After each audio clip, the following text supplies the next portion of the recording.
Malamang obligasyon ng mga ninong at ninang na magbigay sa mga inaanak nila. Sa totoo lang, wala kaming obligasyon na ganyan. Ang naalala ko kasi at alam kong papel ko sa mga inaanak ko yung gabay sa espiritual at sa moral. Pagbibigay ng payo at suporta. Sa pagiging pangalawang magulang, okay sige. Pero hindi sa pinansyal o sa mga luho at gastusin. Ikaw pa rin ang dapat na may sagot nun, no? Dahil ikaw ang magulang, hindi naman ako. Huwag mo naman sanang gawing investment lang anak mo. Hindi yan negosyo mo na nagbibigay ng malaking kita para sa'yo. Kung yung bata nga natutuwa sa maliit na bagay na natatanggap niya Tapos ikaw kung ano-anong demand mo. Ilang taon na kitang tinitiis kung alam mo lang. Hindi naman tayo magkaibigan sa totoo lang Diba? Niyaya mo lang ako maging ninang, pero hindi tayo magkaibigan. Bakit nga ba kumukuha ng ninang o ninong? Ano ba ang dapat nilang papel sa buhay ng bata? Maging gabay nga ba o maging isang bagay na pagkakakitaan? Ganon ang palaging tanong ni Michelle. Dahil mukhang ibang klase ng pagiging ninang na ang nagiging papel niya sa buhay ng kanyang inaanak. Sa pagkakataon na ganito, ito rin ang magiging daan para sa paglapit sa itim na kapangyarihan bilang panangga sa mga kamalian. Ano kaya ang kahahantungan nito? May magiging mas maganda pa nga bang diwa ang Pasko? O ang dapat na pagbibigayan at kapatawaran ay wala na sa panahon na ito? Uy, be, kukunin kitang ninong ha. Sa 25 ang binyag ni Pochoy. Bali isinabay na rin sa 1 taon niya. Be, ninong talaga? Ninong ba tong nakikita mo sa akin? Sa haba ng buhok ko, sa kapal ng pilik mata ko? Ay, ninang pala no. O basta ha, padala ako bukas ng invitation. Hindi pa kasi nagagawa Marami ka bang kinuha sa mga kabatch natin? Ikaw lang. Oh? Paano naman yung friends mo? Ayun pala 3 lang naman yun. Kadalasan mga kapitbahay namin, kamag-anak, ganun. Basta punta ka ha, hintayin kita doon. Hindi na nakatanggi si Michelle dahil sa paniniwala niyang masama ang tumanggi kapag inaalok na maging ninang o ninong. Kahit na ang totoo ay hindi naman sila magkaibigan. Magkakilala lang sila dahil iisang paaralan ang pinasukan nila. Ang mga kaibigan ni Michelle, kaibigan din ni Kim. Wala rin silang maayos na pag-uusap. Kapag nagkikita sila, doon lang sila nagkukumustahan. Ilang linggo pa ang lumipas, dumating na ang araw ng binyag. Maayos naman ang lahat dahil madaling makisama si Michelle. Hello, be. Tara, dito tayo. Ang dami mo palang kinuha na ninong at ninang, no? Gulat ako. Oo. 20 sa ninong tapos 20 sa ninang. Kapag nagbigay ng pakimkim sa bata, bawi namin na gastos ngayon. Siguro naman wala magpapakimkim sa inyo ng 20 pesos lang, di ba? 100 ang pinakamababa, tapos may regalo pa kayo. Oo, tama ka nga naman. Oo nga pala, be. Ano, bayaran mo na yon? Kasi kanina pa siya naghihintay. Bayaran ng ano? Sino? Bayad na ako dun sa simbahan Hindi. May order kasi ako na souvenirs tapos naisip ko na ikaw na lang ang magbayad. Yung isa kasing ninang ni Pochoy, siya yung nagbayad ng cake. 2K lang naman yun. Ano ka ba? Mayaman ka naman. Hindi lang kita nasabihan talaga pero alam ko naman na may pera ka. Abot mo na lang doon sa nakablo na babae. Teka lang. Ipaayos ko lang ang lamesa nyo. Wala nang nagawa pa si Michelle dahil hindi naman niya masabing hindi niya yun dapat bayaran. At naaawa rin siya sa bata. Nag-iisang anak lang kasi si Michelle at ang tatay niya ay nasa ibang bansa habang may negosyo naman ang kanyang ina. Ang akala niya, yun lang ang hihilingin sa kanya ni Kim. Pero sa paglipas ng ilan pang mga taon, kung ano-ano na lang ang hinihingi sa kanya na para daw sa bata. Hanggang sa 10 taon na ang nakalipas. Dalian mo na. Tawagan mo na sa ninang mo. Ma'am, ayoko po. Nakakahiya naman po yun. Hindi yan. Ninang mo yun. Dapat lang natulungan ka niya sa ganyan. Kaya nga ako kumuha ng ninang at ninong para may tutulong sa amin ng daddy mo na palakihin ka.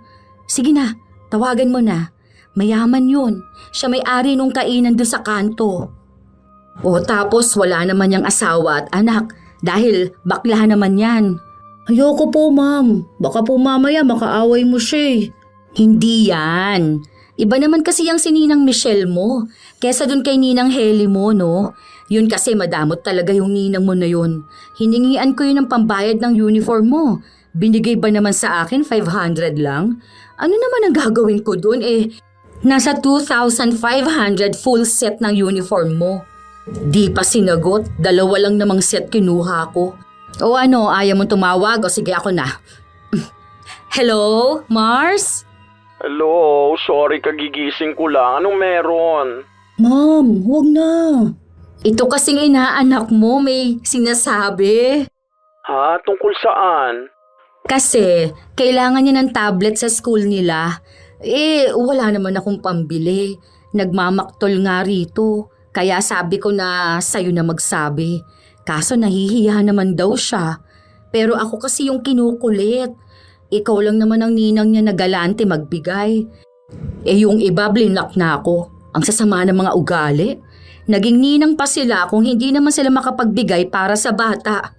Anong klaseng tablet ba? Sige, teka, hanap ako ng second hand. Titingin ako sa group ng mga nagbebenta ng tablet. Bakit naman second hand pa, Mars? Hindi yan Yung ano naman sana, yung bago. Magkano lang yun? Baka mamaya luma na yung maibigay sa kanya. Baka may sira pa. May nakita nga ako. Ikaw na lang magbayad nun. 14,999 yun. Ay, grabe, ang mahal naman yan. Nako, yan na nga ang pinakamura. Magagamit naman niya sa pag-aaral O eto nga naririnig ka ni Pochoy. Naghihintay siya ng sasabihin mo. Gusto niya yun Kasi nakita na rin niya yung ganun sa kaklase niya. Alam mo naman na hindi ko afford yung ganun. Oh, sige, pero baka next month na ha. Bumili kasi ako ng kotse ngayon. Sabihan ko na lang kayo. Ayun! Uy, salamat daw, Ninang! Sabi mo thank you. Bilisan mo. Salamat po, Ninang. Wala yun. Basta mag-aral ka na mabuti ha. Sige na, may gagawin pa ako. Bye! Tuwang-tuwa si Kim matapos niyang marinig ang sinabi ni Michelle. Kailangan naman talaga ni Pochoy ng gamit, pero hindi ganun kamahal. Hindi rin naman namimilit ang bata na bilhan siya dahil naiintindihan niyang kapag hindi nila kaya, hindi niya ipipilit ang gusto niya. Pero ang kanyang ina, ano man ang gusto niya, dapat meron siya. Pero lahat naman yon ay hinihingi sa mga ninong at ninang niya. Ang mas maraming nahingian ay si Michelle. Noong maibigay ang tablet na sinasabi niya, nasundan pa ito. Isang araw, habang nasa mall ang pamilya ni Kim, nasa lubong niya naman si Michelle na lumabas sa bilihan ng alahas.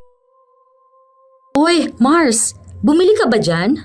Oo, birthday kasi ni Mama bukas.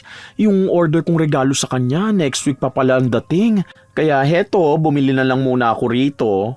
Uy, family bonding kayo ha? Oo, ipinisyal muna namin to. Oh, bless ka na kay Ninang. Hello po, Ninang. Ay, ang tongkad mo na ha. Sa susunod yan, mas malaki ka na kay mami mo. Mana sa daddy niya, Mars ha? Oo nga, Mars. May sinasabi nga to sa akin kanina May gusto raw siyang bilhin doon sa babae, wala naman akong pera. O ayun, sakto nakita ka niya. O andyan na ninang mo Kanina sabi ka ng sabi sa akin tapos ngayon hindi ka na makasalita. Sabi niya kasi sa akin, sana raw bigyan mo siya ng pera. Birthday niya kahapon, di ba? Ay, ganun ba? Hindi ko naalala, sorry. Busy kasi ako nitong mga nakaraan At teka lang, may cash pa ba ako rito? Ito, sakto. May 500 pa ako. Nako, yung gusto niyang ipabili, yung tig 2K na pants doon sa baba. 2 kasi yon, pants saka t-shirt. Dagdagan mo na lang kaya, Mars. Kawawa naman ang bata, Yung sukli kasi nun, ipapambili ko ng pagkain niya. Ay, teka, wala kasi akong cash. Tapos sa baba pa naman yung ATM machine. Send mo na lang kaya sa GCash ko, no? Sige, mamaya mag-send ako. Ngayon na kaya, baka kasi makalimutan mo yun. Uy, salamat ha, Mars. Salamat po, Ninang Ganda. Hiyang-hiya si Pochoy sa pinaggagawa ng kanyang ina. May tiningnan lang naman siyang damit pero hindi niya sinabing gusto niya yung bilhin. Humanap lang talaga ng paraan ang kanyang ina para may mahingi sa kanyang ninang. Noong umalis na si Michelle, tuwang-tuwa si Kim dahil may dagdag na naman sa kanyang pera. Ma'am, huwag ka na po kaya manghingi kay Ninang. Nakakaya naman po eh. Eh bakit ka mahihiya? Ninang mo yan? Malaki na po ako. Hindi ka pa malaki. Saka kahit naman matanda ka na, hindi pa rin naman pwede yung mawawalan siya ng obligasyon sa'yo. Kaya ako nga siya kinuha na ninang eh. Dahil kailangan niya magbigay ng anumang gusto mo. Sabi sa amin, hindi naman po ganun ang ginagawa ng mga ninang. Bali ano po sila, yung magiging gabay sa amin. Yun na nga. Gabay na rin yan. Kasi nga nagbibigay siya ng pera. Eh yun lang ang silbi nila sa mga inaanak nila. Ang galing naman ng mga ninong at ninang na yan na hindi magbigay sa bata eh. Kaya nga sila pumayag na maging ninong o ninang eh.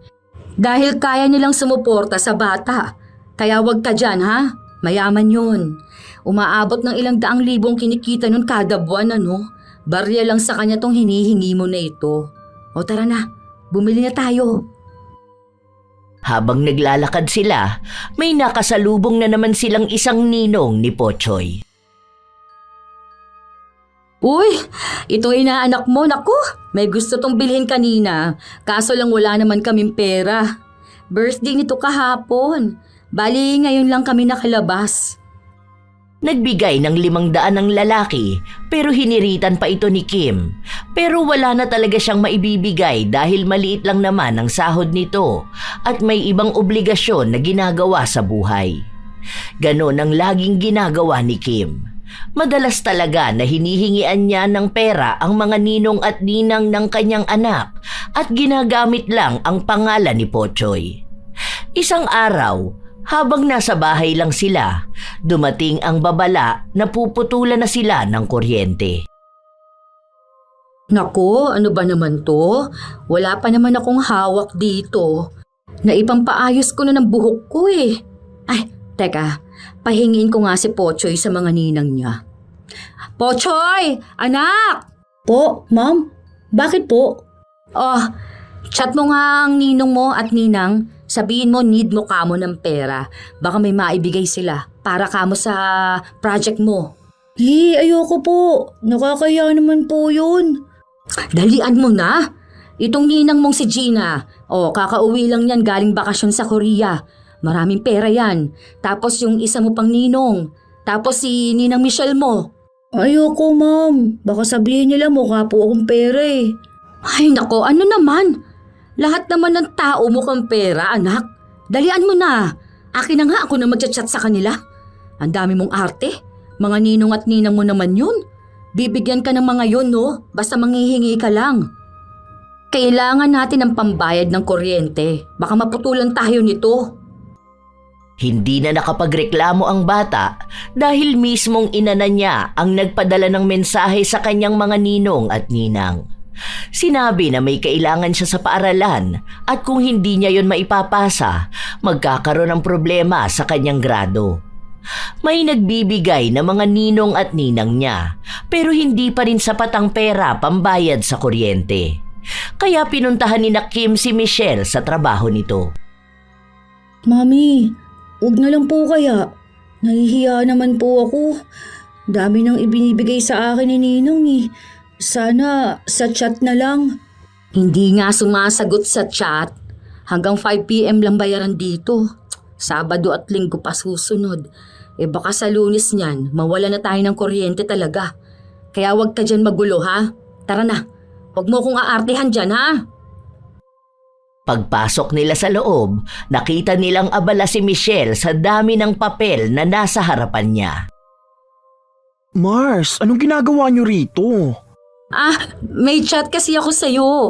Kaso hindi mo pa nakikita. Sobrang busy mo pala talaga ngayon. Sige, wait mo na lang ako dyan ha. Upo na muna kayo, tapusin ko lang tong isa. Sige lang. Tungkol saan ba? Gusto niyo bang magmerienda na muna? Hindi na. Aalis na rin naman din kami. Sige na, tapusin mo na muna yan. Halos magmadali si Michelle sa ginagawa niya. Marami pa dapat siyang uunahin pero inihinto na muna niya dahil mukhang importante ang kailangan ni Kim para lang puntahan agad siya. Ay, okay na. Oh, anong meron? Ano kasi, itong inaanak mo.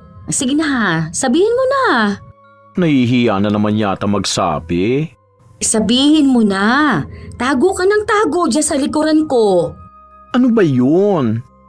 Ako na nga, para matapos na rin to. May trabaho ka pa. Balik kasi may kailangan sila sa school nila. Sa akin ang hihingi ng pera. Sabi ko baka sa'yo meron ka. 1K lang naman yon, Mars. Ganun ba? O sige, wait lang, kukuha ko. Kaya nawiwili si Kim manghingi ng pera kay Michelle. Masyado itong mabait kapag kaharap ang kanyang inaanak. Lalo na kung may kinalaman din naman ito sa pag-aaral ng bata. Nakumpleto ni Kim ang perang pambayad ng kuryente. Ilang linggo pa ang nakalipas. Kalmado na naman ang lahat sa kanilang pamilya hanggang sa nagkasakit si Pochoy. Isinugod ito sa ospital. Anong nangyari sa inaanak ko? Okay na ba siya? Kailan daw siya makakauwi niyan? Baka bukas daw. Dengue nga, Mars. Hindi lang naman siya, pati yung mga kaklase niyang iba.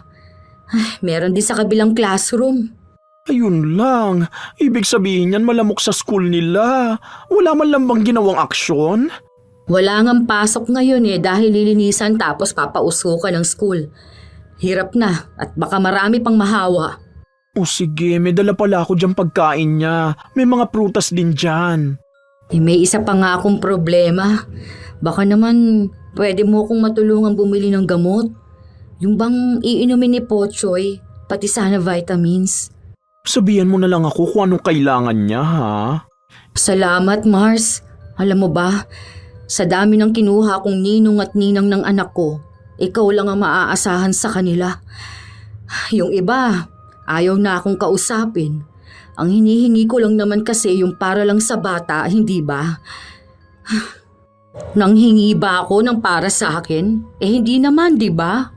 Iba-iba kasi ang tao, Mars. Baka kasi minsan bigla ka nanghihingi tapos wala naman silang pera, di ba? Kahit na. Para naman yun kay Pochoy. Kaya nga sila pumayag na maging ninang Kasi ito yung gusto nila, yung makatulong sa bata. Tapos sa huli, iisa lang halos gustong tumulong sa amin. Mabuti na lang talaga ang bait mo. Salamat, Mars, ha? Ngumiti lang si Michelle. Matapos makalabas ng ospital si Pochoy, kay Michelle sila kumakapit. Sa paglipas ng ilan pang mga buwan, nakipaghiwalay si Kim sa kanyang kinakasama dahil nagloko ito. Dahil na rin sa ginawa niyang yun, nawalan siya lalo ng suportang pinansyal. Hindi siya mabigyan nito kahit na para sa bata dahil hindi na rin naman sila nakapag-usap pang dalawa. Naghanap ng trabaho si Kim sa isang tindahan malapit sa kanila. Mababa lang ang sahod niya, hindi sapat para sa kanilang mag-ina. Dagdag pang mahal ang matrikula ng anak dahil nga ipinasok niya ito sa mamahaling paaralan. Ma'am, paano po pala yung sa tuition ko? Hindi po kasi ako makakapag-exam Shot ka kaya sa ninang mo? Ayoko po. Kay Ninang Michelle na naman yan Nakakahiya na, ma'am. Lipat na lang po ako ng school. Meron naman po na libre. Ninang mo naman yon. Alam naman niya yung ganyan. Tutulungan ka nun. Sa hindi nga yan kaya ng sahod ko, paano?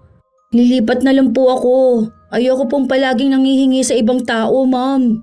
Hindi ibang tao ang ninang mo. Kahit na po. Hindi ko naman siya magulang Ninang ko lang naman po siya. Lipat na lang po ako, ma'am. Ganon din naman po Hindi pa rin ako makakapag-exam. Doon na lang ako sa libre para wala na rin pong maraming babayaran. Ako na nga lang kakausap sa ninang mo. Teka, andun lang naman yun sa bahay nila Ilang beses pang pinigilan ni Pochoy ang ina, pero nagpunta pa rin ito sa bahay ni Michelle. Hindi na sumama ang bata dahil sa tuwing hihingi ng pabor ang kanyang ina, para bang gusto na niyang magtago sa sobrang kahihiyan. Ilang beses siyang sinabihan ng nanay niya na hindi dapat siya nahihiya dahil obligasyon ng kanyang mga ninong at ninang na bigyan siya. Lalo pat may kinalaman naman ito sa kanyang kinabukasan. Yun daw ang definisyon ng isang tunay na ninong at ninang na ipinangako rin daw nila noong nasa simbahan sila. Nung makarating sa bahay ni Michelle si Kim, naabutan niya itong kagigising lang. Sorry, ang sarap ng tulog ko. Kanina ka pa ba? Nasakit kasi ng katawan ko eh. Ang daming tao kahapon sa kainan. Tapos nagpunta pa ako ng salon, tumulong ako sa kanila. Nakakuha na yata ng bonus sa mga tao. Kaya nga, malapit na naman ang Pasko, no? Oo nga eh, hindi pa ako nakakabili ng regalo sa mga inaanak ko. Oo nga pala, anong ginagawa mo rito? Makikisuyo lang sana ako. Tungkol naman to sa inaanak mo. Total, ikaw naman ang ninang, di ba? Para bang ikaw na rin ang pangalawang ina ng anak ko. Baka naman habang hindi ko pa kayang magbayad ng tuition niya, ikaw na lang muna magbayad oh. Tuition? Mare, hindi ko naman yata kayang ganyang klase ng obligasyon. Alam ko na ang mahal ng tuition sa school ni Pochoy. Kung sana sa public yan, libre pa. Tapos kahit magbigay ako ng gamit sa school niya, ganun. Sige na, bilang ninang. Hindi ka ba masaya na nag-aaral na mabuti ang inaanak mo? Yung pag-aaral na talagang pinagtutuunan niya ng pansin? Sayang naman ang talino niya, di ba? Kung kaya ko lang sana eh. Kahit ako na lang. Kaya nga ako lumalapit sa'yo eh.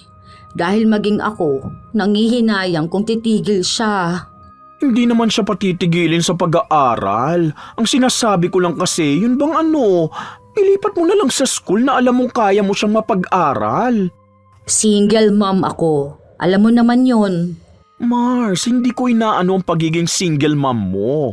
Kasi yung pinsan ko, single mom din yun eh. Tapos 4 ang anak niya. Nagagawa naman niya ng paraan. Nagagawan ko naman ng paraan. Nakakakain naman kami ng maayos. May bahay, may kuryente at tubig. Ang inaano ko, yung sa tuition naman ng bata. Sige na, para naman to sa inaanak mo eh. Hindi ka ba magiging masaya para sa kanya kung sa magandang school siya? Hindi ko alam. Titignan ko kung matutulungan ko si Pochoy. Pero sana pagtapos nito, ilipat mo na lang siya sa public school para hindi ka problemado sa tuition niya. Libre lang doon. Magagaling din naman ang mga nagtuturo. Masyadong malaki ang hinihingi ni Kim. Kung tutuusin, kaya naman talaga yon ni Michelle. Wala siyang problema sa pera, pero dahil lahat ng ibinibigay niya ay galing sa puyat at paghihirap niya, may panghihinayang talaga. Nagbigay siya ng pera, matapos nun, wala na ulit kumustahan. Hanggang sa sumapit na ang Pasko. Bilisan mo naman diyang kumilos, hoy, anong oras na? Iisa-isahin pa natin lahat ng ninong at ninang mo. Yung malalayo, sabi ko, mag-send na lang sila sa GCash. O ayusin mo ha. Huwag kang pahiya-hiya dyan kapag kausap mo sila. Baka mamaya, bigyan ka lang ng 100, ayos na sa'yo. Hindi ka na kamo bata. Ano mabibili nun? Okay na yon, ma'am. Kahit nga wala silang maibigay eh. Basta mabati lang sila ng maligayang Pasko. Anong okay? Hindi yun okay. Kailangan lakihan naman nila ang bigay sa'yo, no? Malaki ka na. Dapat nakaayon na sa edad mo yung pera na bigay nila. Ano? Simula bata, 100 lang bigay nila? Hanggang sa lumaki ka? Kasi nga po, iba naman ang kahulugan ng Pasko. Hindi naman po yun palaging sa pera lang. At ano naman ang simbolo ng Pasko? Pagmamahalan ba? Bakit? Bubuhayin ka ba ng pagmamahal lang? Hindi naman yan makakabili ng gamit mo, no? Hindi naman po sila ang dapat nagbibigay ng pambili ng gamit ko. Kung may ibibigay man sila sa akin, pera man po o regalo, okay na po yun. Hay, tigilan mo akong bata ka. Tara na. May mga malalapit na ninong at ninang si Pochoy. Ang iba doon, kahit na hindi Pasko ay nagbibigay sa kanya. Ang ilan sa ninong at ninang niya nagbibigay ng pera. Ang iba, regalo. Ang iba naman ay sa susunod na lang daw. Naiinis na si Kim pero hindi niya lang pinapahalata. Ano ba naman yun? Magkano naman ang ampaw? 500 pesos? Diyos ko, ano mabibili niyan? Ang kuripot naman magbigay nun. Ang laki ng sahod niya tapos ganyan lang ngayong Pasko? Okay na po yan. Nung nakaraan nagbigay siya sa akin ng bagong sapatos, hindi ba po? Kahit na, iba naman yun. Dapat kapag Pasko nagbibigay siya ng mas mahal. Yung isa mong ninang, puro na lang sa susunod. Hindi ba siya nahihiya na gano'n ang sinasabi niya sa mga inaanak niya tuwing pupunta sa kanila? Sus, kahit pamasahe man lang wala siyang maibigay. May sakit po siya. Kailangan niya ng pera sa gamutan. Ako nga po ang nahihiya ni hindi ko man lang po siya kinukumusta buong taon. Tapos manghihingi pa ako ng pamasko sa kanya. Tama lang naman yun. Bakit kailangan mo pang mangumusta sa kanila? Alam naman nila na may mga inaanak sila. Kaya dapat nagtatabi sila ng pera. Nakakahiya sa mga bata. Nagsuot ng maganda para mamasko. Tapos sasabihin, sa susunod na lang. Hindi naman po sinabi na puro perang pamasko lang po dapat, hindi ba? Hindi lang din naman po para sa mga bata ang Pasko. Kahit matanda na sila. Para din naman yun sa kanila. Hindi naman sinabi na magsuot ng maganda, magpunta ng malayo para bigyan ng malaking pera ng bawat ninong at ninang. Dapat po, pwede na kahit nadalaw mo o nakita mo. Hindi ganyan ang tinuturo ko sa'yo, di ba? Pero ganun po ang sinasabi sa amin sa values. Ang sabi nga po na may matanggap man o wala sa mga ninong at ninang, matuto pa rin po magpasalamat. Dahil malay po namin, sa susunod, sa future, may maitulong yung ninong at ninang namin na wala naman pong kinalaman sa pera. Yun lang po. Kaya kahit may maibigay sila sa akin o wala, ayos lang po talaga. Basta mabati ko sila ng Merry Christmas. Tara na, dun tayo sa ninong Bobby mo. Sinunod-sunod nilang puntahan ang bahay ng mga ninong at ninang ni Pochoy. Napapangiwi na lang ang labi ni Kim kapag wala ron ang pupuntahan nila o kaya ay kwentuhan lang ang maibibigay. Ayaw niya ng ganon. Kung sakali man, gusto niyang magsabi ng eksaktong halaga ng pera na dapat ibigay sa anak niya. Hanggang sa nakarating sila sa isang bahay ng ninong ni Pochoy bago sila pumunta sa bahay ni Michelle. Salamat po, Ninong. Merry Christmas po. Uy, salamat pare. Ingat ka palagi ha. Alis na kami. Pagkalabas nila ng bahay, agad na pinabuksan ni Kim ang regalong natanggap ng anak. Ano ba naman yan? Bakit naman ganyan pang binigay sa'yo? Magkano lang yan sa palengke? Bakit naman ganyan pa? Sana nagtanong na lang sa akin kung hindi naman pala alam kung anong ibibigay sa'yo. Malay niyo naman po marami siyang inaanak. Tapos sapat lang ang budget niya. Para sa akin, maganda naman po. Pwede ko siyang magamit araw-araw. Wala naman po akong nakikita na mali dito Ay nako! Huwag kang makontento sa binibigay ng ninong at ninang mo. Tara, doon tayo sa ninang Michelle mo. Alam ko malaki ibibigay na pera nun. Kahit wag na po tayong manghingi. Kasi kabibigay lang din po nila sa akin para sa tuition ko. Iba naman yun. Pasko ngayon. Dapat, bukod yung kaya niyang ibigay. Doon na lang din muna tayo magtagal ha. Mamayang gabi na tayo umuwi. Baka magsipuntahan sa bahay ang mga inaanak ko Magtatago na lang muna ako. May iilang mga bata ang nasa bahay ni na Michelle. Lalo na ang mga kamag-anak o kaya ibang bata na nakatira malapit sa kanila. Tuwing Pasko kasi ay namimigay talaga si Michelle. Regalo yon sa lahat ng bata kahit na hindi niya kilala. Oh, kumain na muna kayo. Dami niyong handa Oo, nandito kasi yung mga tita ko. Dito na sila nag-celebrate. Hanggang bagong taon pa nga yan Merry Christmas po, Ninang. Ay, Merry Christmas din. Mamaya kapag tapos mo kumain, kuha ka ng regalo mo doon sa ilalim ng Christmas tree ha. Hanapin mo na lang doon ang pangalan mo. Salamat po. Siguro maganda yun, no? Oo, yata. Basta yun ang naisip kong kailangan niya, kaya binili ko na. Ang dami mong nakuha na regalo, ha? Opo, kasi po ang babait po ng mga ninong at ninang ko. Lahat ba nagbigay? Hindi naman po. May iba na sa susunod na lang po. Pero wala naman po yung problema. May maibigay man po o wala. Dahil ang Pasko ay hindi lang naman po tungkol sa ganon. Basta malusog po ang isang tao, magandang regalo na po yun. Wow, ang bait naman talaga ng inaanak kong to. Ang matured mag-isip pa. Ilang taon ka pa lang, di ba?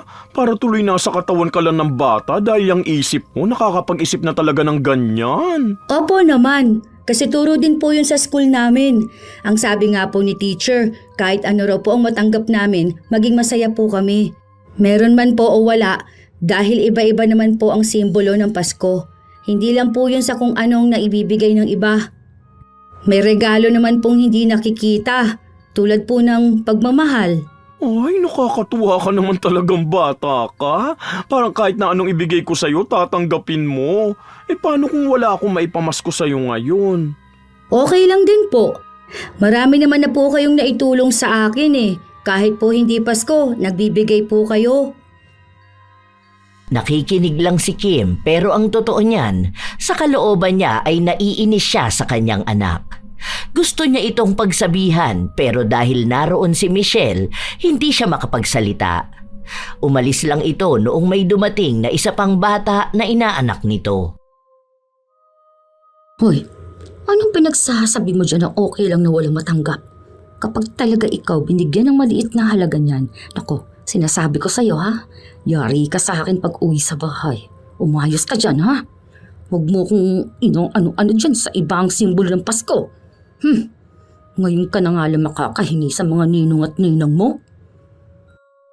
Hindi kumibo ang bata dahil sa takot niya sa ina. Noong maibigay na kay Pochoy ang regalo, umuwi na rin sila.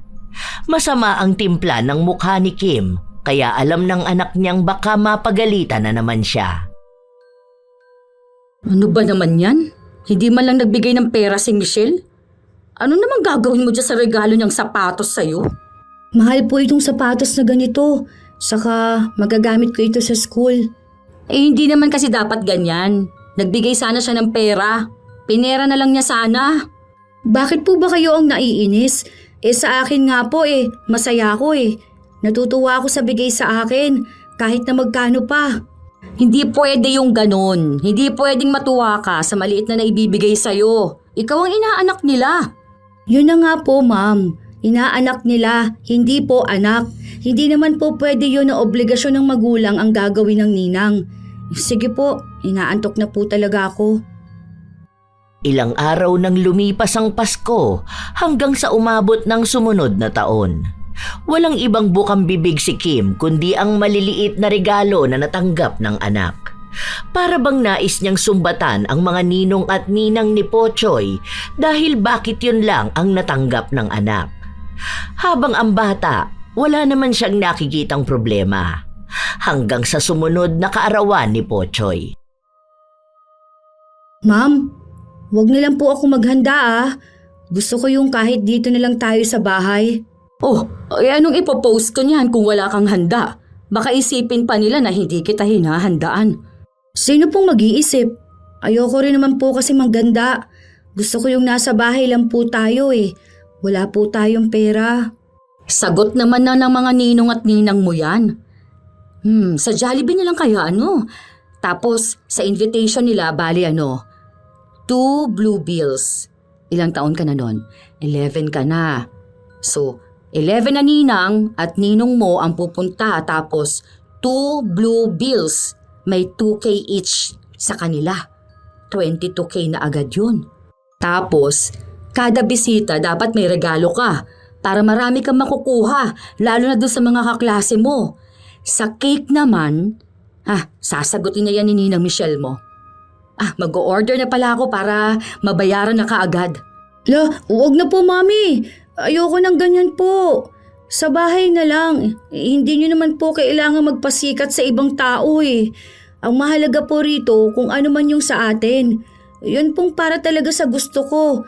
Kasi birthday ko yun. Huwag nyo na rin pong istorbohin ng iba. Huwag na rin po yung magpapabili kayo kay Ninang Michelle. Hindi. Inaanak ka nila. Kaya dapat gawin nila yon para sa'yo. Isang beses sa isang taon ka lang naman mag-birthday. Ako naman ang kakausap sa kanila eh. Kaya manahimik ka na lang dyan. Kapag tinanong ka kung gusto mo, sabihin mo lang oo. Tinuloy talaga ni Kim ang sinabi niya. Nagbigay siya ng imbitasyon sa mga ninong at ninang ng kanyang anak, pati na rin ang tungkol sa pagbibigay nila ng tigda 2,000 bawat isa para may maipambayad siya sa magagastos niya. Maging ang mga magulang ng mga kaklase ni Pochoy, sinabi niya rin ang tungkol sa mga regalo. Ang anak na niya ang nahihiya sa mga ginagawa niya pero wala naman itong magawa dahil bata lang din naman siya. Hindi niya pwedeng basta kontrahin ang ina dahil sa kanya naman ito magagalit. Isang araw bago ang kaarawan ni Pochoy, nagpunta si Kim sa bahay ni na Michelle.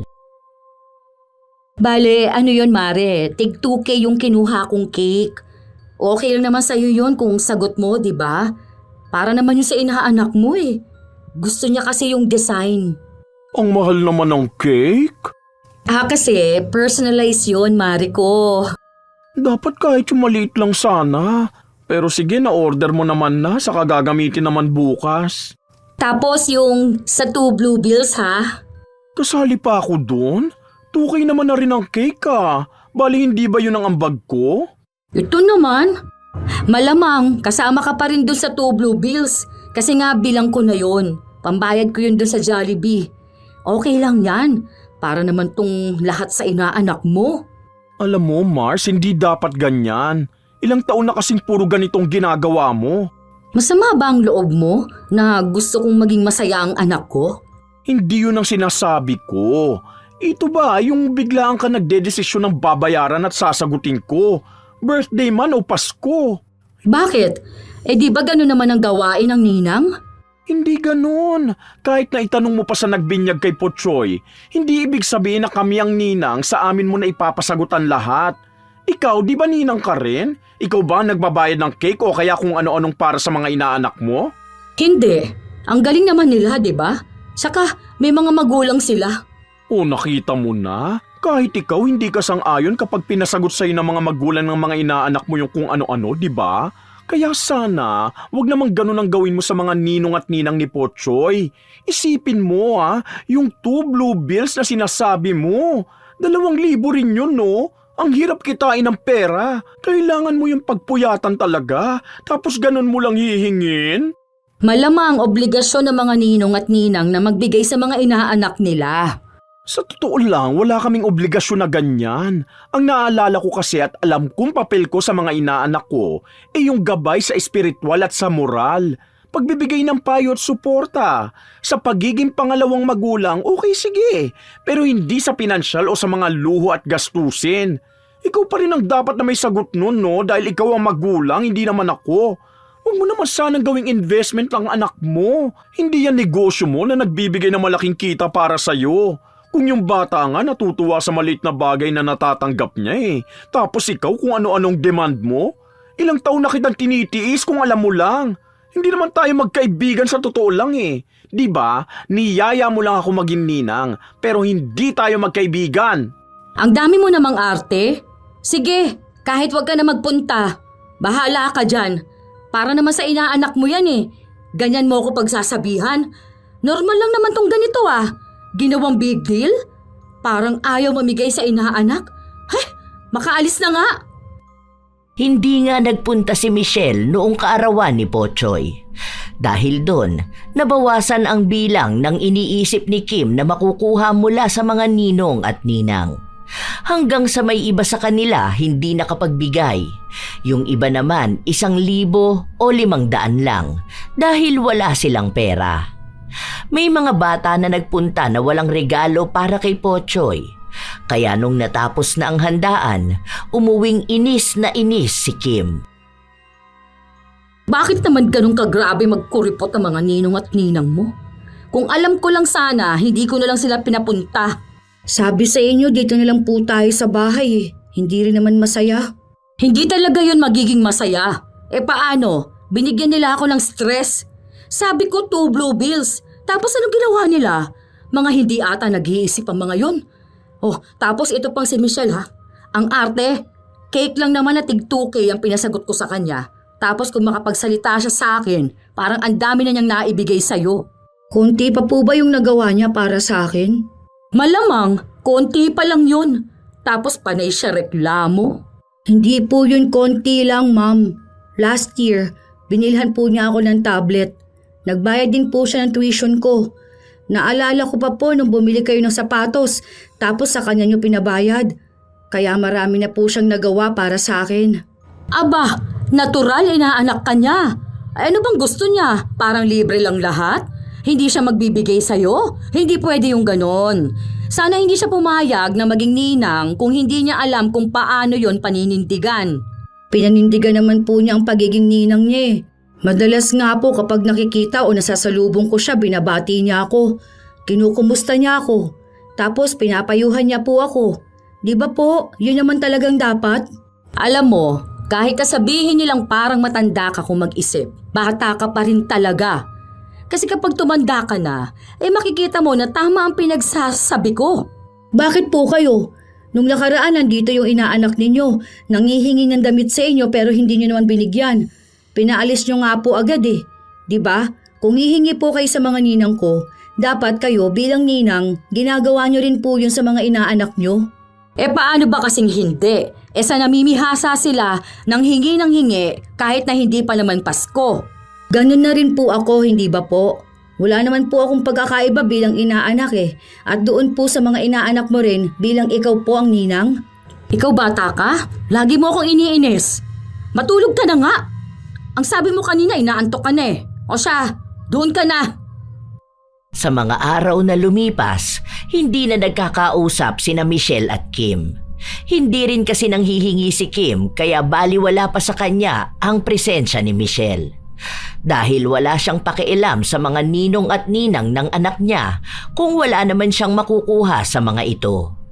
Hanggang sa sumapit ang isang araw, kinakailangan na naman ni Pochoy ng gamit sa paaralan. Kaya lumapit siya sa mga ninong nito, pero wala namang maibigay sa kanya. Kaya wala na siyang ibang pagpipilian pa kundi ang lumapit na lang kay Michelle. Hoy Mars, pasensya ka na kung nandito ako. Kailangan kasi ito ng inaanak mo eh. Pero sige, kung ganyan ka naman na ayaw akong kausapin o kaya ayaw mo na talaga magmalasakit sa inaanak mo, sige lang, okay lang din naman. Bakit? Tungkol saan ba yan?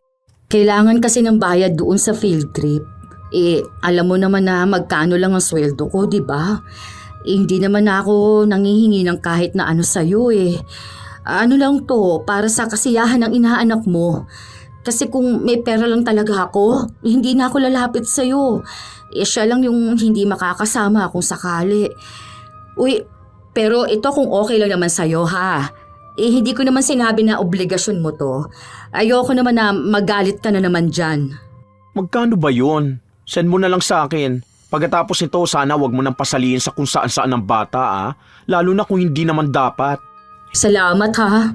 Naku, matutuwa niya ng inaanak mo. Malapit na naman pala ang Pasko, no? Tsaka regalo mo sa kanya, bike ha. Yun kasi yung matagal na niyang pinabibili sa akin. Ano na lang, ganito na lang. Order na lang ako sa Shopee. Yung nakita ko, tapos ikaw na lang magbayad nun. Ano, ganun na lang? Para at least alam mo kung ano ang gusto ng inaanak mo, hindi ba? Hindi na, meron naman na akong naisip para sa kanya. Ano namang regalo? Para alam ko kung matutuwa siya. Matutuwa siya o matutuwa ka? Girl, kilala na kita. Huwag mo nang gamiting pananggayang anak mo. Kasi alam ko na kahit ano gusto ni Pochoy. Kahit anong ibigay mo sa kanya, ipagpapasalamat niya. Parang sinabi mo na akong may gusto ng bike. Ano naman ang gagawin ko dun? Aba, malay ko sa'yo. Saka ako ang ninang, di ba? Meaning, ako ang magdedesisyon kung anong ibibigay ko. Pero ako yung nanay. Alam ko kung anong gusto ng anak ko. Di bilhin mo. Regalo mo na lang sa kanya. Ayoko na mangyari yung mga nakaraan na bigla ka mag-o-order ng kung ano-ano tapos ipapabayad mo sa akin. Kasi yun na lang ang regalo ko sa inaanak ko. Tapos kapag Pasko, inaasahan mo pa rin na magbibigay ako ng cash? Malamang, paano magagamit ng bata kung hindi niya gusto? Alam kong nagagamit niya ang mga binibigay ko sa kanya, kaya wag ka dyan. Nakikita ko mismo sa bata na natutuwa siya kapag may natatanggap siya. Kahit na ano pa yon. Hindi ka nalang maging masaya kasi. Ay, wow! Kung alam ko lang na ganyang kasama ang ugali mo, sana hindi na lang kita kinuha na ninang. Kung alam ko lang din na ganyang kakamukhang pera, aba, sana hindi na lang din ako pumayag, no? Para halos 10 taon ka lang hiningan, ganyan ka na? 10 years din yun, no? Ninang ang papel ko. Sana pinampo mo na lang siya sa akin. Kung lalabas na ako rin naman palang gagastos na malaki. Bayad sa tuition at kung ano-ano. Maliit lang naman yun kumpara sa kinikita mo ah. Ang dami mong pera, hoy. Hindi ka man lang ba naaawa sa bata, ha? Kung yung ibang ninang nga willing naman magbigay, ikaw, parang isusumbat mo na yata lahat. Uy, te, mas naaawa pa ako na ikaw ang nanay nung bata. Sa totoo lang, mabait at matalino siya eh. Aba kahit anong sabihin mo dun, maiintindihan niya. Kahit nga hindi mo siya sabihan eh, alam na niya kung ano ang tama at mali. Ikaw lang talaga may problema eh. Ginagamit mo yung bata para makakuha ng pera sa iba. Ipinapasa mo yung responsibilidad na meron ka. Ang sabihin mo, madamot ka lang talaga. Hindi ako madamot. Sinasabi ko lang kung hanggang saan ang hangganan mo. Mabait ako, mapagbigay. Pero hindi ko alam kung bakit pumayag akong sinamantala yun ng 10 taon. Kung tungkol sa tulong ko sa bata, wala akong pinagsisisihan doon. Sayang si Putsoy. Kung siya lang talaga okay lang eh. Kaso yung nanay niya ang may malaking problema. Nakakaloka. Hindi natapos ang kanilang bangayan hanggang sa sumapit na ulit ang sumunod na Pasko. Wala si Michelle. Hindi siya umuwi sa bahay nila. May nakuha naman na regalo si Pochoy pero hindi ayon sa naiisip ni Kim. Simula rin noon, hindi na niya nakikita pa si Michelle. Hindi na niya makausap at mahingian ng tulong lalo na kapag tungkol ito sa bata. Hanggang sa isang araw, bigla na lang silang nagkasalubong na dalawa sa isang mall. Mabuti naman nakita rin kita. Ang dami mo ng utang sa inaanak mo. Wala akong natatandaang may utang ako dahil nagbigay ako ng regalo nung Pasko. Wala pa naman Pasko ngayon. Kailangan niya ng tulong nung nakaraan ah. Tapos binlock mo pa ako kahit sa Instagram. Ano ba namang pag-uugali yan? Ay bakit? Bawal ba yun ha? Sa ayaw na nga kita makausap. Yun na mismo ang utang mo sa kanya. Hindi yun utang dahil hindi naman ako nanghingi ng pera sa'yo, no? Hihingi ka ng tulong sa akin. Ibig sabihin, ikaw. Kung may malasakit ka lang sana sa inaanak mo, ano? May malasakit naman ako, pero lahat ng bagay may hangganan. Kaya nag-set na ako ng boundaries ko. Gagawin ko lang kung ano ang obligasyon ko. Hindi akuin ang obligasyon mo o ng tatay ng anak mo na hanggang ngayon hindi pa rin nagpaparamdam sa'yo. Ang pagiging ninang hindi lifetime sponsorship. Ay, oo nga pala. Ninang ka lang pala, hindi bangka. Sorry, Michael ha. Michelle. Alam mo naman pala. Syempre, palagi mo ba naman yung sinasabi sa akin, di ba?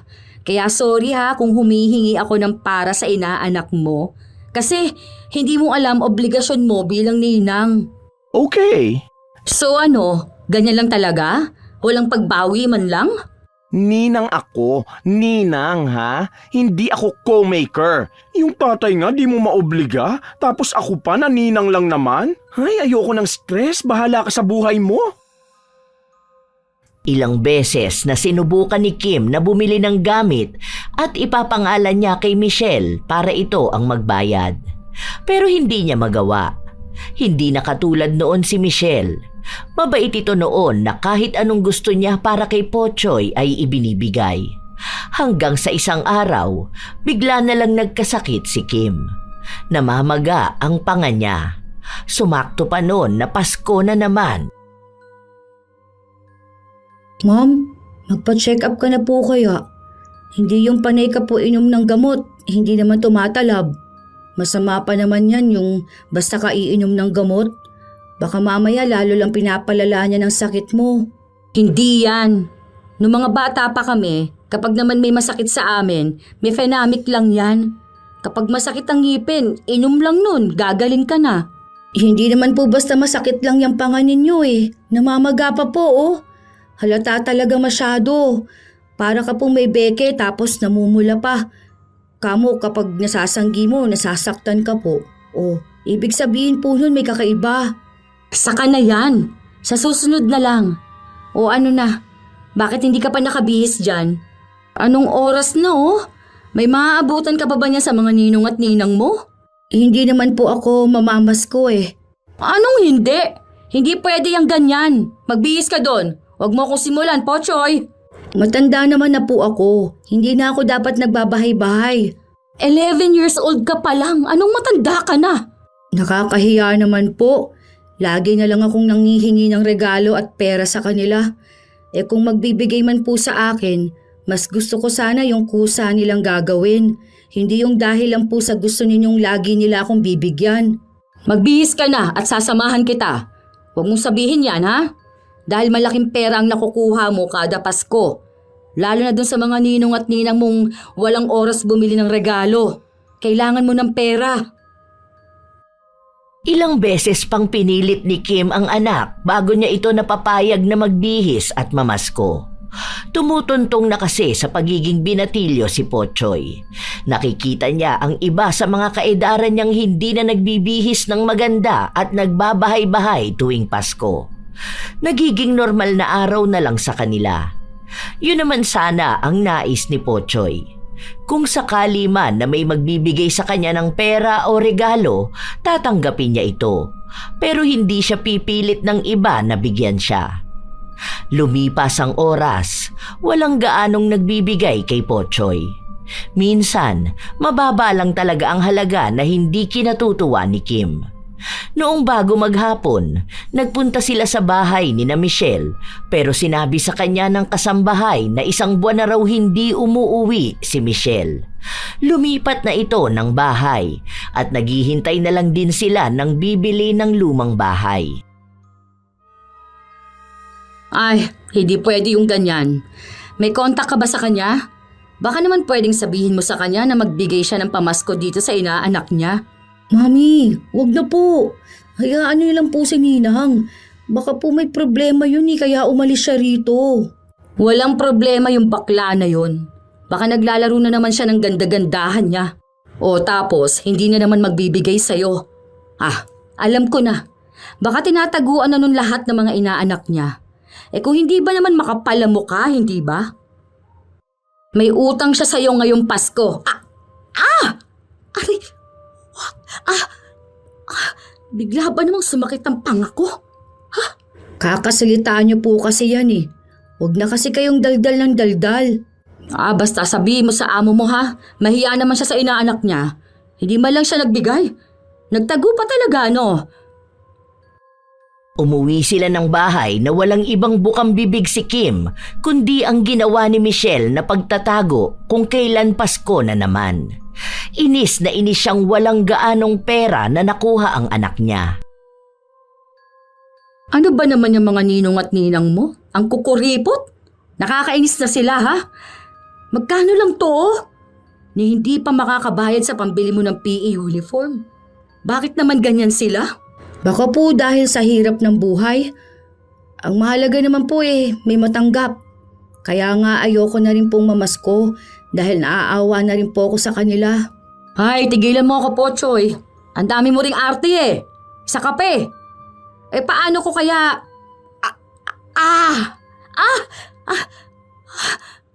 Ito na naman ang pangako. Naiinis na ako. Umaatake na talaga ang sakit Ay, grabe. Kapag sumasakit parang nanginginig talaga yung laman ko.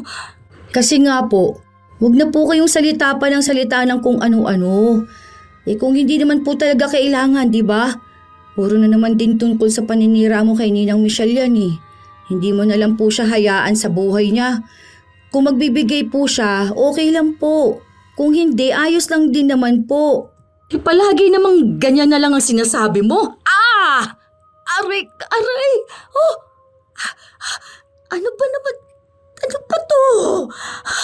Hindi na natanggal. Ang sabi ko naman po sa inyo, ipa-check up niyo na po yan, Mommy.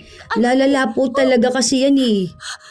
Sa pagkakataon na yon, pinakinggan ni Kim ang anak niya. Nagpunta sila sa ospital. Malayo ang sinabi ng doktor sa tunay niyang nararamdaman. Niresetahan siya ng gamot pero 3 buwan na ang nakalilipas, hindi pa rin siya gumagaling. Mas lalo pa nga itong lumalala. Hindi na rin siya masyadong nakakapasok sa trabaho.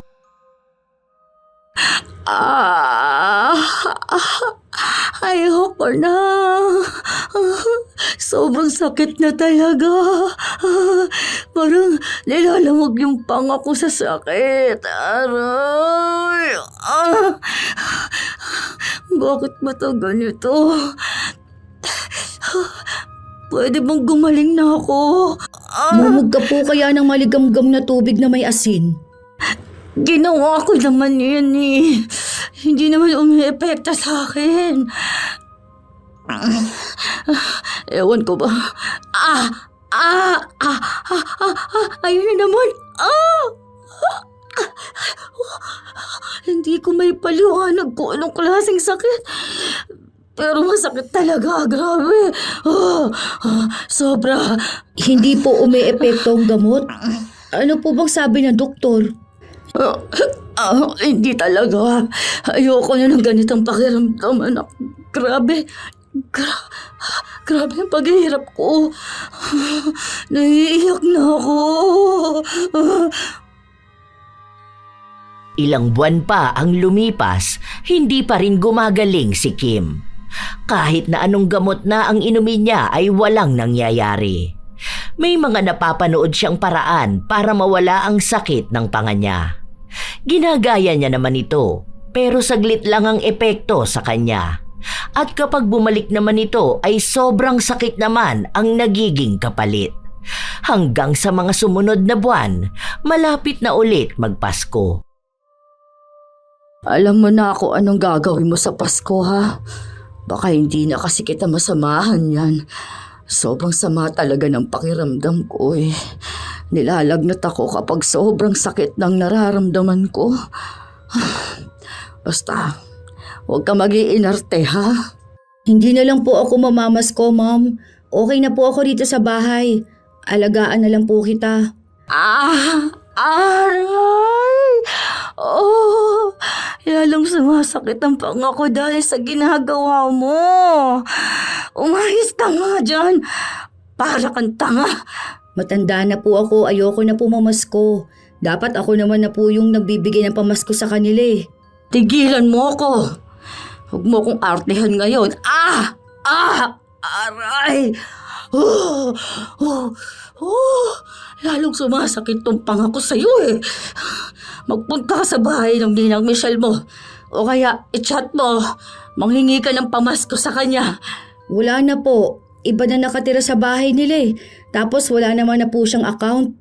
Ang walang ya, nagtago na talaga. Taon-taong naghihintay si Kim kung kailan magpaparamdam si Michelle para masingil ito sa mga utang niya sa inaanak, pero wala na talagang naging paramdam sa kanya. Halos 4 na taon na ang nakalipas, hindi pa rin gumagaling ang pamamaga ng kanyang panga. Magpapasko na naman. Siguro naman manghihingi ka na sa mga ninong at ninang mo. Bibigyan ka na siguro nila ng mas malaki dahil malaki ka na rin naman. Yung ninang Michelle mo, ewan ko dun, hindi na nagbigay talaga. Hayaan mo na po siya. Sana okay lang din siya. Saka hindi na po ako mamamasko. Kukunin ng araw po akong ninong ng anak ni Kuya Bogs eh. 15 anyos ka pa lang, tigilan mo ko. Hindi ka pa pwede nun. Hindi naman daw po ako isasama sa lista sa simbahan eh. Bali, gagawin lang talaga akong ninong ni Jack. Kukunin kang ninong, pero hindi opisyal. Ibig sabihin, peperahan ka. Itigil mo yan. Bata ka pa. Mamamasko ka pa sa kanila, kaya dapat bigyan ka pa nila. Huwag mong pairalin yung hiya-hiya mo. Hantingin mo yung ninang Michelle mo para makabayad naman siya ng utang niya sa'yo. Ilang taon na siyang hindi nagbibigay. Huwag ka na po masyado magsalita, Mami. Kasi baka sumakit na naman yung panga mo. Ito na nga. Paano? Ginagalit mo na naman ako eh. Mamasto ka. Kahit na anong pilit ni Kim, hindi namasko ang kanyang anak. Kahit na sabihin niyang kailangan nila ng pera, hindi siya pinakinggan nito. Lumipas na rin ang ilan pang mga linggo, mas lalong sumakit ang panga ni Kim. Umabot pa sa mga gabing umiiyak na lang talaga siya dahil walang gamot na tumatalab sa kanya. Halos magmakaawa na siya para lang gumaling. Hanggang sa isang araw, habang nanonood siya, may nakita siyang tungkol sa kulam at albularyo. Hindi siya masyadong naniniwala sa ganon, pero sinubukan niyang dumulog sa isang albularyo. Akala ko po bang sabi niyo hindi naman totoo yung ganyan? Bakit po ngayon sa kanya kayo lumalapit? Baka mamaya nakulam na ako. Baka may taong galit sa akin kahit na wala naman akong ginagawa sa kanya, di ba? Saka, pwede ba huwag ka na magulo dyan? Marami naman pong naiinis sa inyo eh. Baka po isa sa mga nakaaway nyo. Kung sakali man po na yun ang dahilan ha. Nagsimula munang gumawa ng orasyon ng albularyo bago alamin ang nangyari sa kanya. Hanggang sa nalaman nga na nakulam siya. May nagpagawa ng ritual para mamaga ang kanyang panga. Hindi nga lang daw malalaman kung sino yon pero kilala niya. Nakahalubilo na niya ito ng minsan. Sino naman kaya yung tao na yun? Hindi man lang ba siya naawa sa akin? Ang sabi po, galit ang dahilan. Kaya ibig lang pong sabihin nun may nagawa ka sa kanya masama. Baka hindi nyo lang alam kung ano dahil hindi nyo po kilala. Kahit na ba, napakasama naman ng taong nagpapakulam ng iba dahil lang sa galit niya.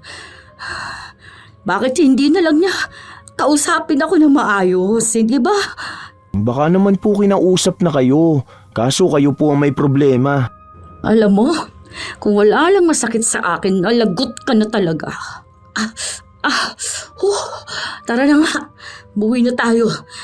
Sana pala matagal ko na tong nalaman para maaga akong natulungan ng albularyo. Di na umabot pa ng ilang taon.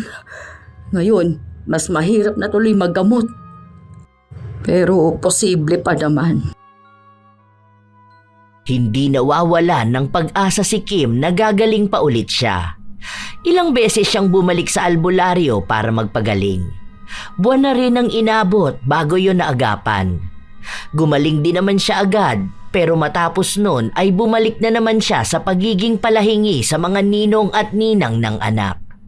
Isang beses pa, kailangan nila ng pera kaya lumapit siya sa isang ninong ni Pochoy. Oo nga, hindi ko na rin alam kung nasaan si Michelle. Tinaguan ng mga inaanak. Hanggang ngayon nga wala pa rin siyang maibigay kay Pochoy. Hindi ko nga alam kung buhay pa ba siya. Sinabi ng lalaki na nakakausap niya naman si Michelle. Maayos naman daw ang kalagayan nito sa ibang bansa.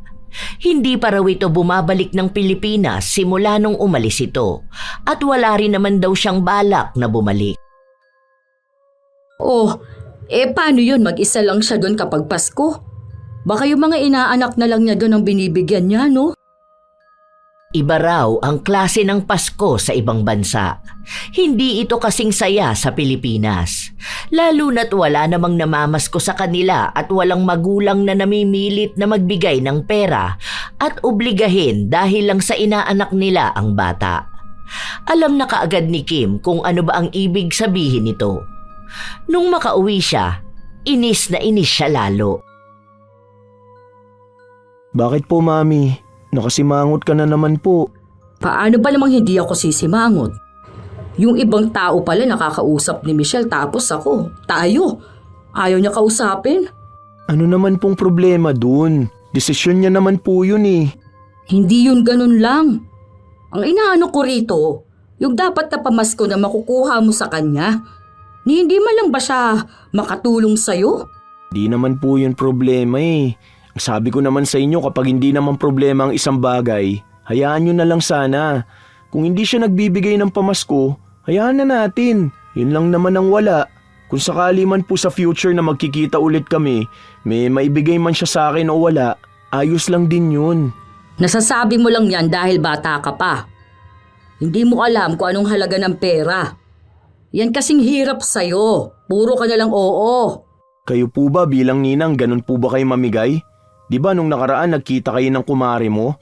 Simula bata pa yung anak niya, wala ka po talagang binigay na kahit na ano sa kanya. Pero hindi naman siya nagalit sa inyo. Iba yun. Wala po yatang pagkakaiba yun. Kasi pareho na ninang, pareho na may inaanak. Hindi ka naman inaway o siningil nung kumare mo. Biniro ka lang niya na ang dami mo ng utang.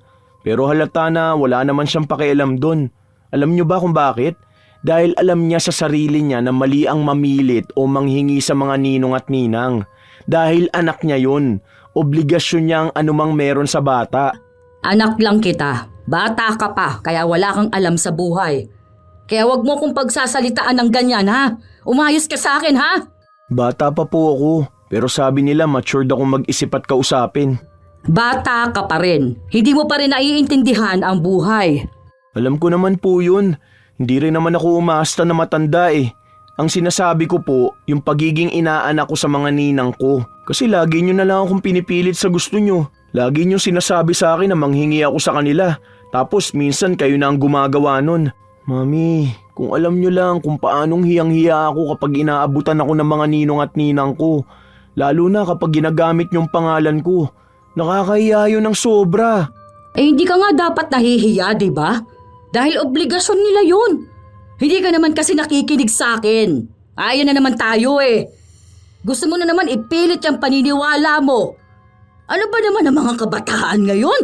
Kasi po kung ako magkakaroon ng anak tapos papabinyagan ko, hindi ko po pagkakakitaan. Hindi ako hihingi sa mga ninong at ninang. Maghihintay ako kung may maibibigay sila sa anak ko. Kasi alam ko rin na may pangangailangan sila sa buhay eh. Saka hindi yun ang iaasa ko sa kanya. Dahil kung ako po ang tatanungin kung anong gusto kong makuha sa mga ninong at ninang ko, hindi po pera o laruan, kundi po gabay nila. Mga payo sa buhay. Mas mahabang panahon ko naman po yung dadalin kaysa po sa pera na nauubos agad. Manahimik ka na nga dyan. Basta ha, sa darating na Pasko, sasamahan kita sa mga bahay nila. Tigilan mo ako sa hiya-hiya na yan. Huwag ka mahihiya sa kanila. Dahil alam nilang dapat binibigay nila ang mga pangangailangan mo. Bakit po si Daddy? Dapat may obligasyon siya sa akin. Pero bakit po siya hindi nyo pinipilit? Dahil ayaw niya. Dapat siya po ang pilitin natin dahil anak niya ako. Hindi naman ako anak ng ninong at ninang ko. Aba, at natuto ko na talaga mga tuwiran ano. Hindi kita tinuturuan ng ganyan. Baka marinig pa yan ng iba, isipin na hindi kita ginagabayan. Hindi naman po. Sinasabi ko lang kung anong naiisip ko. Wala naman po sigurong masama kung maglalabas ako ng nasa utak ko po. Kasi kung galit kayo sa mga ninong at ninang ko, dapat galit din kayo kay Daddy. Kasi siya yung unang tao na dapat nagbibigay sa akin eh. Pero hindi naman niya ginagawa. Huwag mong questionin kung ano mang ginagawa ko. Hindi ko po kasi makitaan ng paliwanag eh. Galit kayo kay Ninang Michelle kasi hindi siya nagbibigay sa akin. Eh si Daddy nga po kahit magkasama kayo noon kahit isang beses, wala naman po siya naibigay sa akin ah. Tapos hindi nyo naman siya inaaway. Hinahayaan nyo lang po siya. Parang sinasabi nyo pa na dapat ibang tao ang sumalo sa kanya. Huwag po ganun ma. Alalahanin niyo po ang tunay na kahulugan ng Pasko. Hindi po ito tungkol sa pagbibigay lang ng aginaldo. Umalis si Kim sa harapan ng anak. Ayaw niyang pakinggan ang anumang sasabihin nito. Sa ilan pang mga linggo na nakalipas, madalas na nagbabangayan ang mag-ina, lalo na kung may kinalaman nito sa pamamasko. Sinasabi ni Kim sa anak na sulitin na niya habang may nagbibigay pa sa kanya. Pero sadyang si Pochoy na talaga ang ayaw mamasko. Ipinapaubaya na lang niya ito sa ibang mga bata. Dahil ibang Pasko ang gusto niya. Yung Pasko na hindi pera o mamahaling regalo ang makukuha, kundi klase ng Pasko na makikitaan ng pagmamahalan at tunay na saya, nang walang kahit na anong binibilang. Yun ang tunay na diwa ng Pasko. Hanggang sa dumating ang isang araw na natauhan si Kim. May isa kasi siyang inaanak na imbis na manghingi ng regalo sa kanya, ito pa ang nagbigay. Sinabi sa kanya na dapat ang mga taong mapagbigay ay binibigyan. Ang daming bagay na bigla na lang din pumasok sa kanyang utak. Noong sumapit ang sumunod na Pasko, nakita niya ang anak na nasa kwarto lang mag-isa. Merry Christmas, anak. Merry Christmas, Ma'am. Oy, bakit hindi ka pa nakabihis? Hindi naman po ako mamamasko. Hindi ko naman sinabi na mamamasko ka. Lalabas tayo. Celebration ba? Tsaka, may gift pala ako para sa'yo. Wow, yung gusto ko! Naka-add to cart to sa akin eh. Nakita ko nga, kaya nga binili ko na. Salamat po, Mami. Ako rin may regalo ako sa inyo.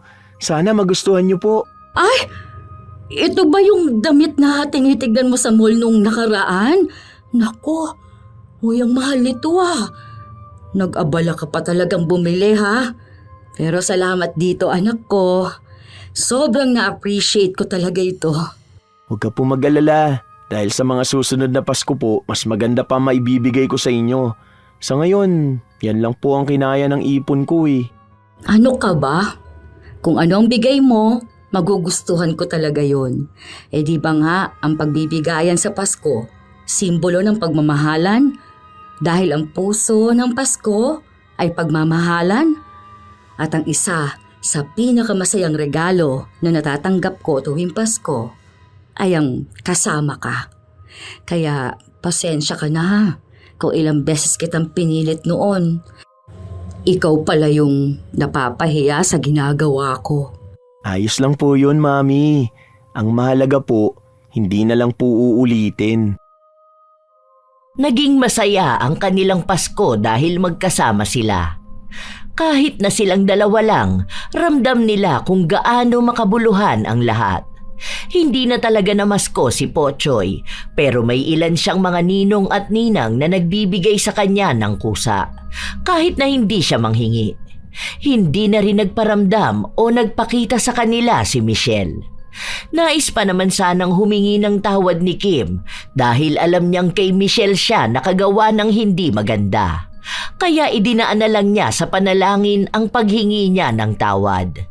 Umaasa siyang patatawarin din siya nito kahit na matagal na silang hindi nagkikita o nagkakausap man lang.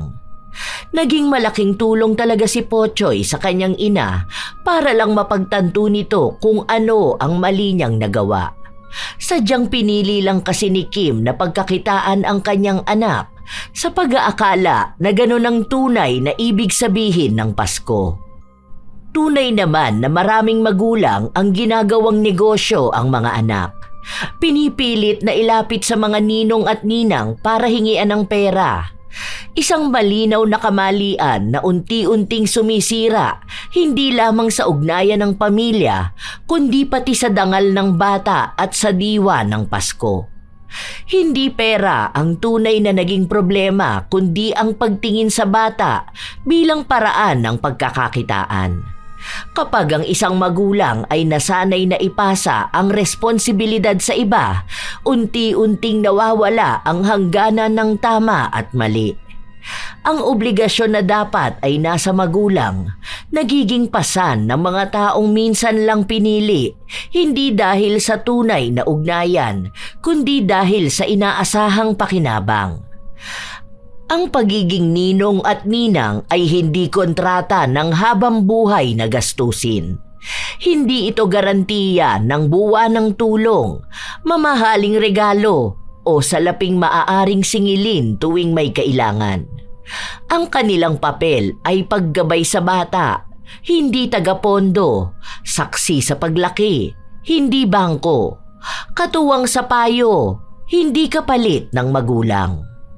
Sa mga maling paraan na ganito, nawawala ang tunay na diwa ng Pasko dahil malaki rin ang nagiging epekto nito sa bata.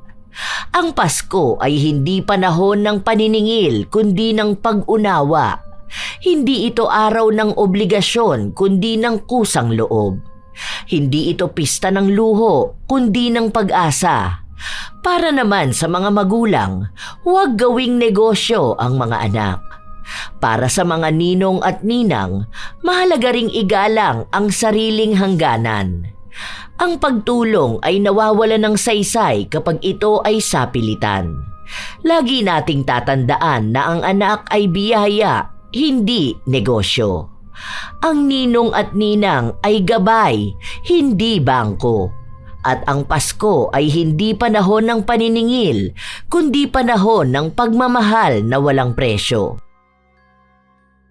Ngayong katatapos lang ng Pasko, marami talaga ang nakaranas nito. Kayo ba mga apo, ano ang pananaw ninyo sa pagkuha ng ninong at ninang? Ano rin ba ang tingin nyong papel nyo para sa inyong mga inaanak?